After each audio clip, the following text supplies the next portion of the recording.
This is Stephen Bridges with Construction Laser. In this video, we're just going to show you the new DGN Import Option in iCON 6.0 that was just released. Typically, field software with DGNs, they don't jive together too well. You have to convert them to AutoCAD, DWG, DXF, or a proprietary format. This works really well. The DGNs I have used in other collectors are just slow as Christmas, so just going to show you what we got here. I'm just going to create a new job. Call it DGN. And we'll import the data.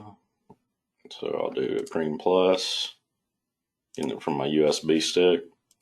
And usually one DGN will make a data collector slow. So I'm going to go ahead and import all of these. Show you what it'll do with a bunch of data.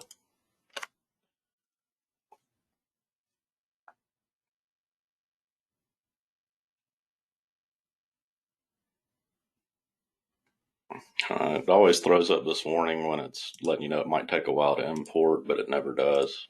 So you just hit OK on all these. That's it. It's done importing.